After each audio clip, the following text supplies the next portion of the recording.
On today's episode of the Locked On Texans podcast, what now, Sarge? Does the expectations raise or lowers now that Nick Caley has been hired? He's going to be in year one. CJ Stroud will be in year three. And does he have any influence to help bring over some guys to the Houston Texans?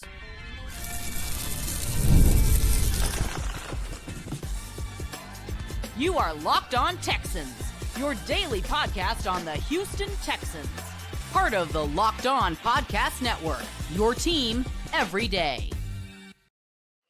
Battle Red Nation, day 2 of talking about the guy that a lot of you guys wanted. I'm Texans Credential Media member John Hickman, alongside the man with the not so big hat, but he also has the big P on his chest for the polo. I'm here with Brian Big Sarge Barfield. Thank you for making Pushing podcast, John. Pushing podcast. Pushing podcast. I like that. Thank you for making us the first listen of the day and for being a part of the Locked On Texans family and being a part of the Locked On Podcast Network family, your team every day. On today's episode, we'll look at to keep or to not keep, or not to keep. That's the question. With some of these vacancies that the Houston Texans may have, you look at the offensive line void. Does Nick Caley bring over some of his guys? Does Nick Caley have any influence around the league to maybe bolster some of the personnel to this roster?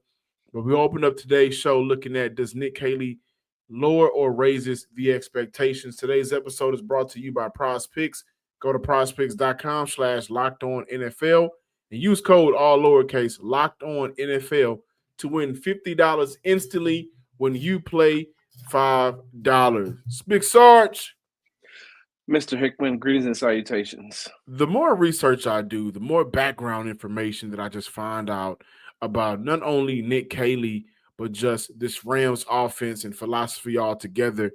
I have read the words versatility and diversity a lot when doing my research background, But Nick Caley's coming in. This will be year one. That doesn't negate the fact that CJ Stroud would be in year 3. A lot of people consider that a make or break year.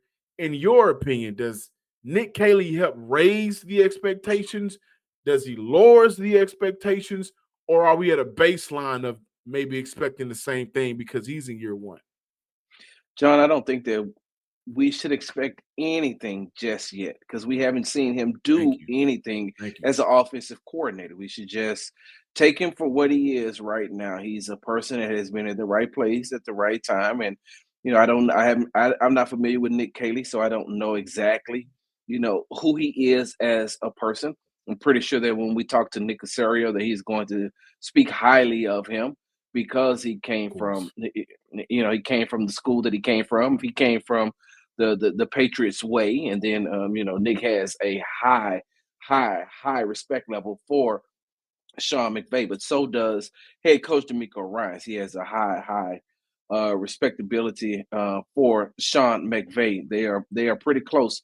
When they came and did the joint practice and played for the preseason game, they got a chance to spend a lot of time together. And so, John, that was one of those that practice was one of those star-studded type practices because that's the same day that the Pivot podcast was out there. And so, when I got a chance to speak with some of the personnel from the Pivot podcast, when I spoke to Ryan Clark, Shannon Fry, and Fred Taylor, they just not spoke highly of DeMeco Ryans, but also spoke highly of Sean McVay.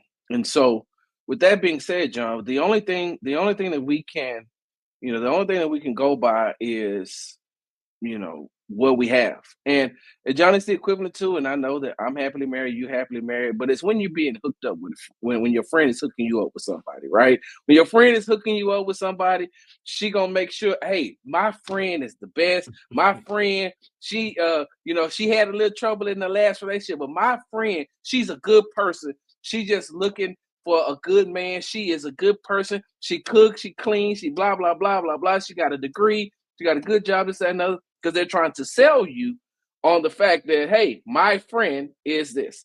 And so I feel like that's what a lot of this chatter when it comes to Nick Caley has been. Hey, my friend is, and they're trying to sell us on Nick Caley. And my thing is, hey, well, let me, what I'm saying, let me go out on a date with her once or twice so I can get to know Right. her. Let me speak to her one-on-one. And I'm using that analogy, John, the relationship analogy, because it's still, when you get into a relationship, it's the fear of the unknown. And so that's exactly what the Houston Texans are doing right now. That's exactly what the Houston Texans fans are doing. It's the fear of the unknown. Yes, everybody can say all these wonderful, great things. John, you can research and read all of these great accolades about who Nick Caley is. All that is fine and dandy. I don't know who Nick Caley is as an offensive play caller because I've never seen him call one play in the NFL. Charles, you said something that was interesting on yesterday's show. We should not expect, like, the waiting period of success shouldn't be held back now that he's coming into this role, right? And again, the biggest con of it all, when we weigh the pros and cons, is he hasn't called plays in the NFL. We love his coaching tree. Me and you have both talked about the love that we have for the McVay offense compared to the Shanahan's offense. He's coming from that tree. The expectation is, well, the idea of McVay he'll bring over to Houston and kind of run the same offense, but it still takes time. And so maybe not lower or raise his expectations on success, but I mean, in his first year, should the Houston Texans and fan base kind of sit back and say, let's be patient? Because, No. okay, that's what I'm looking at, because I will say this, the job ain't done. Job not finished. I mean, you get somebody, you get hooked up with somebody, and in person, okay, yeah, that's cool. Let's see where it goes. But in the back of your mind, man, I hope this person ain't crazy. I hope I don't shoot my shot at this person and it ain't worth it. And ultimately, I hope that if I do shoot my shot, we can actually get somewhere. And last time the Houston Texans just got out of a relationship, hey man, I got somebody for you, man. And guess what? It was crazy. It didn't go nowhere. It caused you stress. Some of y'all lost y'all hair. You grew gray. Sarge ain't had that much gray hair coming into last offseason. And so that's just where I'm at right now. Like, Caley coming in, I think, does give Houston's, at least the fan base, a different perspective because they have fallen in love with the McVay offense. But the job isn't done, because though they have their man, he still needs top support from up top. Mm-hmm. Front office got to do their job from that perspective. You got to look at this roster and say, who's here that Caley can work with, and who's here that Caley cannot work with or doesn't fit the ideology of what Caley is looking for, and how can we either revamp it or give that person some time to fall in line with the process. And so I think the next couple of months are going to be extremely interesting, starting with free agency. And then from free agency, that's in March, from free agency on to the draft, because how they go about that 2-month process, I think will tell us a lot about the offense Houston will be looking to run, guys that they may bring in to compete, and some guys that they may look to move on from. It's going to be a fun 2-month period, Sarge. Yeah, John, and I look at it like this as well. I need to know, how does Nick Caley work with others? Because he's always had to be the one who worked with someone who was above him, right? And although he's still coming into that same situation, he has to work under DeMeco Ryans. But when he was with Los Angeles, he had to work under Sean McVay and the offensive coordinator because he was a positions coach. Now you call the shots. You are the one calling the plays. And so how do you deal with that power? How do you act once you have that power? Because one thing that we've seen with the last offensive coordinator is he was one of those guys that listened to recommendations about what should be called, what should be done as far as the game plan is concerned. But ultimately, it was left up onto him on the plays being called and going into the game. And during the game, did he ever take into consideration some of the things that they talked about throughout the week? And so Nick Caley has to be able to get along with others, and we have to see how he's able to get along with others. And I will tell you this, John, by mid-season, you'll know whether or not he is getting along. Exactly. Yeah. I want to follow up to that question when we come back, because I think you said something that I found very interesting and something I would like to respond to. But on the other side, does Nick Caley even have the influence to booster this personnel? Can he bring over some guys that can help this Houston Texans offense? So we got a lot and more to talk about on today's show.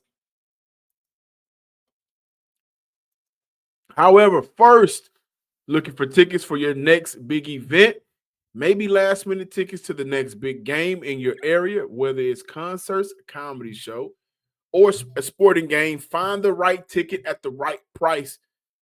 With Gametime, you can do that. And with Gametime picks, it's never been easier to remove that headache. Let me tell you how it works.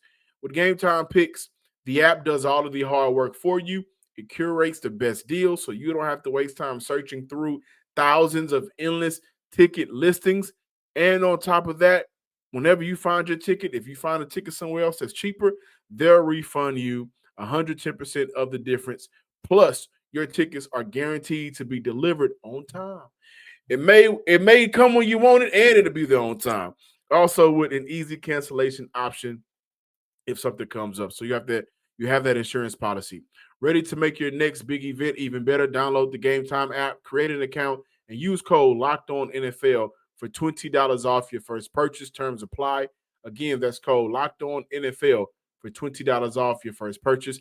Download Gametime today. Last minute tickets, lowest price, guaranteed.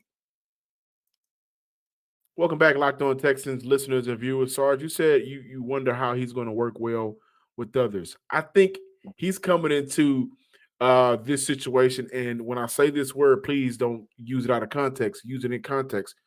He's coming into this situation with a good handicap because, again, my thought process. My thought process was, hey, listen, this is what I would have done differently last year. And with that perspective, you only go as far as your quarterback takes you. And so when I say it's a good handicap working well with others, I think from day one, we know how much this offense is going to command of the quarterback. They'll get in the room. He'll give his expectations. He'll also listen to CJ Stroud's expectations and Nico Collins, who's a big dog on that offense, and the offensive line, who, Laramie Tunsil, the highest paid player on that roster, just to figure out what are some of the things that you guys did successful last year. When did you do it? How well was it done? In what areas? And I'm going to figure out how can I take it from a drive that was successful to a quarter that was successful to a half and eventually a game. So I think it's a good handicap that he's coming in with because I saw what Bobby Slug did. I ain't going to do the same. I want to keep my job and I also have aspirations to be a head coach one day. So I'm going to listen to the players to figure out what they do well. Now, the talk of the town, Sarge, you should trade for Cooper Kupp. Hey, listen, John, are we serious right now? Go ahead. No, you go first. I'm going to give it over to you because I just don't think that's a option that the Houston Texans should look into, nor can they afford it. I mean, I think they would have to take on, unless the LA Rams work out something, $20 million. And we know that right now they are strapped for cash. But outside of the money part, does it make sense, Sarge? John, let me tell you something. I wouldn't care if the LA Rams said they're going to pay his salary for the next 3 years. I don't care if they're going to pay for his children's daycare, schooling, clothing, lunches. I don't care if they're going to pay for gas, his house, property taxes. I don't care. You don't care if it's free. I do not care if it's free. You know that old saying, if it's free, it's for me. If it's free, Cooper Kupp ain't for me. No, John, no way, no how. If I'm going to look into having Cooper Kupp on the team, then I might as well look into bringing back Stephon Diggs and seeing how much it's going to take to get him back because, I mean, they're pretty much the same age. And I feel that Stephon Diggs still has a lot of football left in him. Unfortunately, he got hurt this past season, but I feel like he still has a lot of football left in him. I feel like he could be very, very good as far as the second option for the Houston Texans on the other side of Nico Collins, something that he had bought into when he was playing. He didn't care. He just wanted to win. So I'm going to bring in Stephon Diggs or see what it's going to take to bring him back and tell him, hey, look, man, we'll even fund you a trip to go to Paris if you want to go over there for Fashion Week, because we know how much you are into fashion. Or come up here to New York and you can go into the fashion district and do whatever it is you need to do. But I'm taking Stephon Diggs before Cooper Kupp. One, Cooper Kupp is about to be 32 years old. Two, even as a second option, he can produce, but he can't produce in the type of offense and not in the type of offense, because he's going to be pretty much in the same type of offense. He can't produce to the level of what the Houston Texans need to get them over the hump. If that's the case, then you might as well keep Robert Woods, because if you say Robert Woods played in the same system as the Rams, so did Cooper Kupp. John, do you know when the last time? And once again, he turns 50. He turns 32 in June, John. Cooper Kupp turns 32 in June. Do you know when the last time he played a full season? The Triple Crown year, 3 years ago. It was 2021, John. Yeah. It's the last time he's played a full season. Since then, he's played 3 years. In 3 years, he's played 36 games. What are we doing here? So what we're doing is we're going to go back to out of 51 games? I think so, because they play 17 games. Yeah. They play 17 games. So, John, you look at it, 17 games per season. So you look at it, John, and you say to yourself, oh, so we're going to get you for half a season. Well, we did that. We had that with Tank his first year when he got hurt. We had that the second year when Stephon Diggs got hurt, and then Tank Dell got hurt. So, is there any guarantee that we can make sure that we have you on the back half of the season? Do you miss the first half? And if you miss the first half of the season, how much does that work against us? So, no, John, I do not want an old Cooper Kupp, especially at the amount that he's going, with the salary that he has. And like I said, I wouldn't even want him for free. Now, if he wants to come here and be a wide receivers coach, that's one thing. But, John, we've seen that even Sean McVay, who tried to keep him as relevant as he could, moved away from him and started favoring Puka Nacua a little bit more. Why? Because Puka is a very good. Puka Nacua is what Cooper Kupp used to be. Yeah. I like Tutu Atwell from the Rams, man. I really do. I think that if you're going to look at anybody from that Rams offense, he's a free agent this year. So the bonus is you don't have to trade for him. He's going to be extremely inexpensive. He's going to come to a situation, potentially, if that's a move Houston looks at, he'll come into a situation where my offensive coach I was with last year, my offensive coordinator I was with last year, he knows what I can do well. And the fact is he can play some of the similar things, that Tank Dell did on this offense. Not as explosive, not as much of a playmaker as Tank Dell. That's not what I'm saying, but he can fill that void. And I also think for the Houston Texans, it'll be very important for them through free agency and the draft to raise the floor of their receiver room, because when everything broke down at the top, they were not able to give you much consistently. So I like Tutu Atwell. That's the name I'll continue to look at. However, now that Nick Caley is in Houston, he's no longer the tight ends coach and passing game coordinator. He's offensive coordinator, but he has been able to be a successful tight end coach in the NFL. Does the Houston Texans have guys on this roster that you can see Houston bringing all three back, or is it some revamping going on? You know, in terms of that tight end room, do you think it'll match well with what Nick Caley would like to do in his offense? First, we got to see what Jake Moreland wants to do. Are they going to retain Jake Moreland, or had they seen? Don't think they should. Of Jake Moreland. Have they seen enough of Jake Moreland? And does and once him and Nick Caley meet, do their philosophies match? Because you're going to be talking to somebody directly related to the job that you do is the job he used to do. So he knows exactly what's going on. It's kind of like with the linebackers coach for the Houston Texans. Hey, you cannot get past DeMeco Ryans because that's what he used to do. The defensive coordinator, Matt Burke, you can't get around DeMeco. You can't fluff him, because what you're doing is what he used to do and what he's currently doing now. And so you come in and you say, okay, when you look at Jake Moreland, Jake, did you get everything that you possibly could out of Dalton Schultz? Because when I'm going back and I'm looking, and I understand that there was an offensive line issue.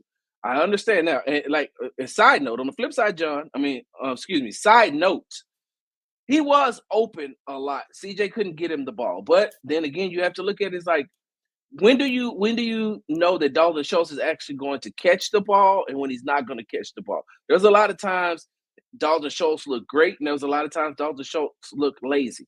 And so you have to ask yourself, if you're going to retain Jake Moreland, you're going to keep everybody in that tight end room. I think that you have to look at Dalton, if I can't get you to buy into blocking, I can't have you on the field because I know one thing that the other two tight ends are going to do, and that's in Brevin Jordan and Case Stover. They're going to block and wait for their opportunities to come, and they are hybrid type tight ends.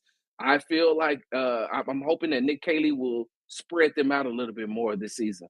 I can't wait to see Brevin Jordan in this offense.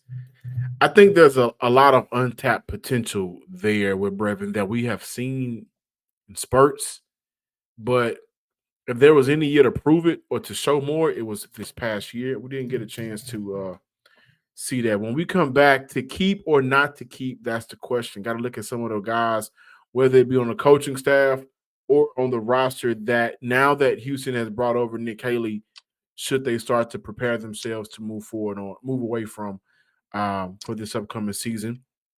But before we do that, here's a word from our sponsors. Prize Picks is going to make the big game even more exciting. They got over 10 million members, so you know people love it. They got billions in winnings awarded, so you know people are making money off of it. And they just make it flat out fun and easy to get in on the action. Prize Picks is the best place for daily fantasy sports. This is how it works. You pick more or less on 2-player stat projections. And if you're right, you can win up to 1,000 times your cash. Prize Picks even has a free pick for the big game where Patrick Mahomes only needs to throw for 1 yard to win. So you pair that with maybe a Saquon running for over 89 yards, you're cashing out.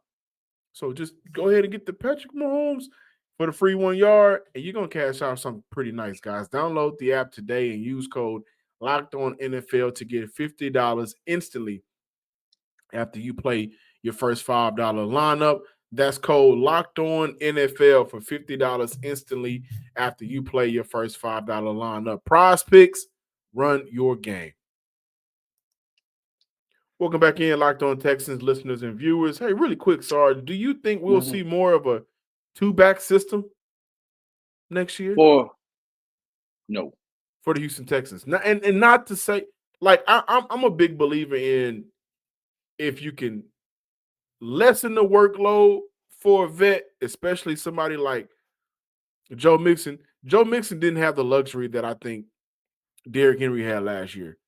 Like, Derrick Henry was able to get to the second level a lot without necessarily being touched or hitting the backfield like Joe Mixon was. And so yeah, I look at the advantage of maybe giving him, I don't know how many carries he had this year. I know it was over 200, but just taking away some of those carries and then making sure he's as fresh as possible down the stretch. Is that something you like to see for this offense? Okay, John. So maybe I was a little bit confused by the question at first. When you said two back, I thought you meant like Joe Mixon and a fullback and like Andrew Beck in the backfield. You're not talking about No. And I also two back offense. Yeah, two running back. Two running backs. Okay, so with that being said, it depends on, once again, what we talked about earlier.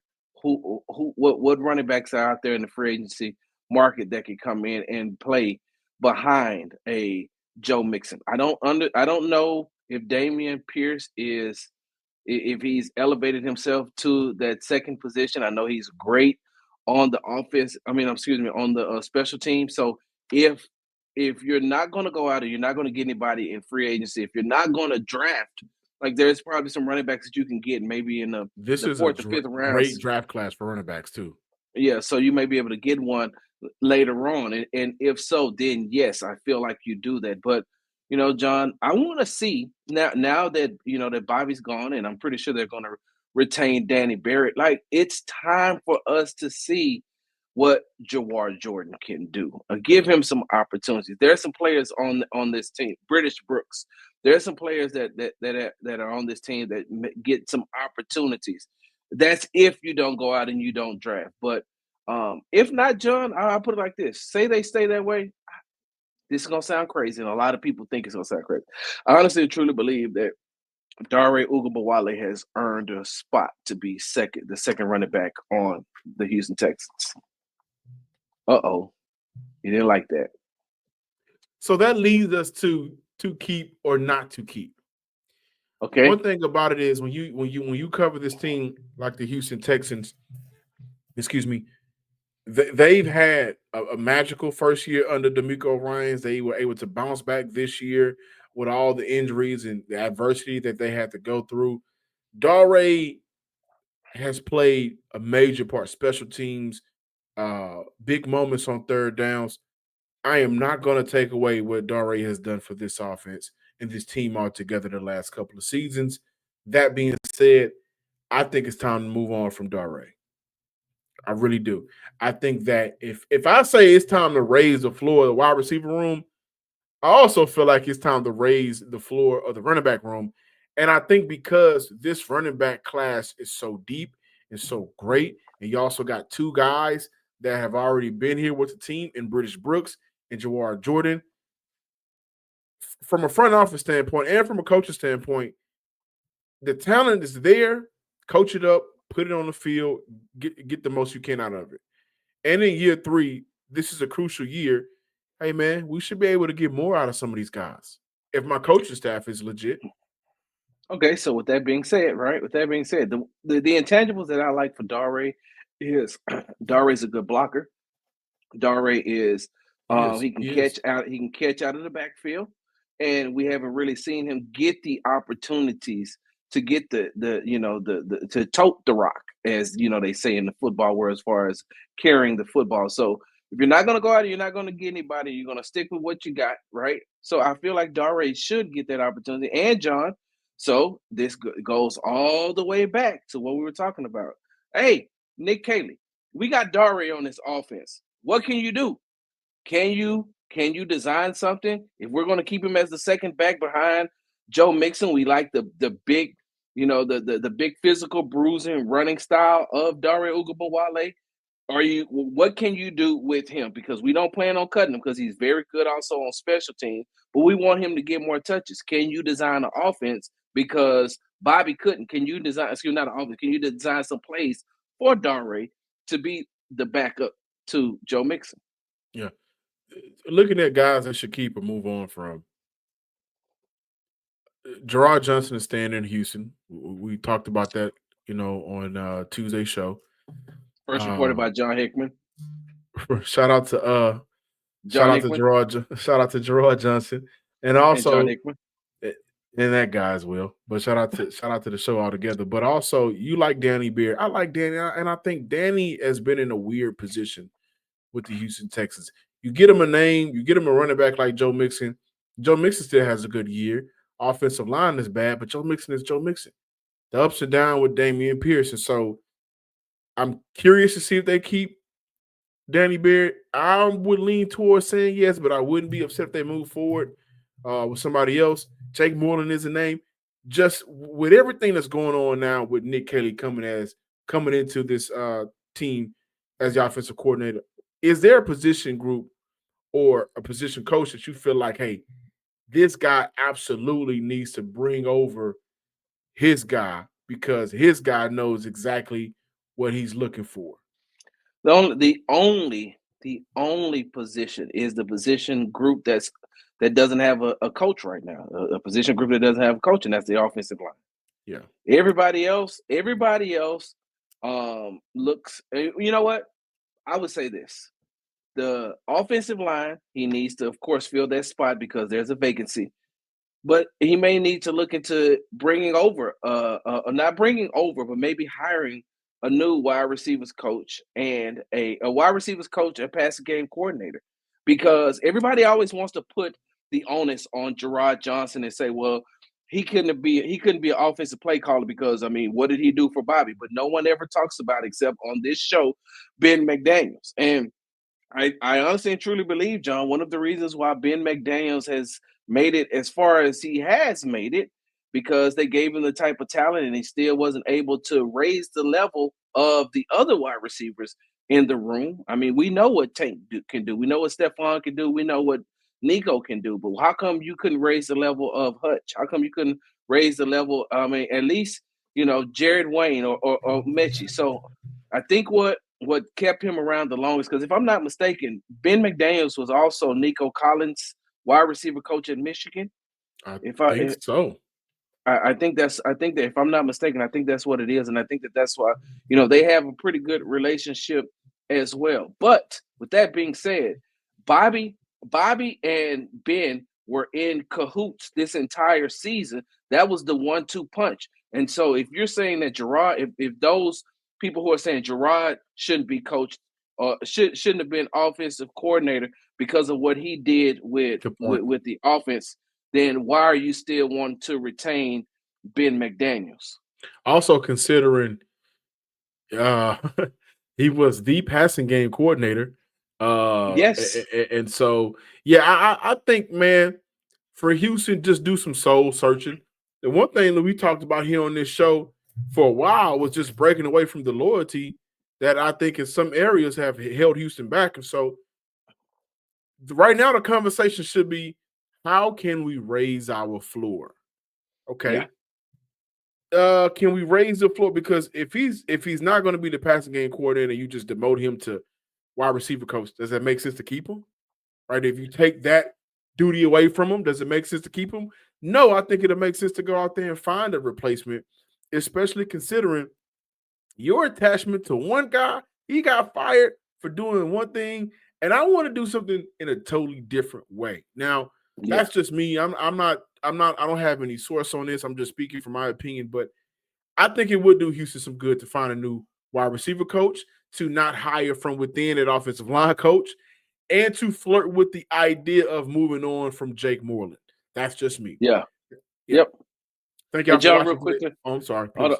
I just want to throw this in real quickly. He was not the wide receivers coach for Nico Collins when he was at Michigan. He was the offensive analyst and quarterbacks coach. So he did work in, him and Nico Collins do have a good working relationship from his college days.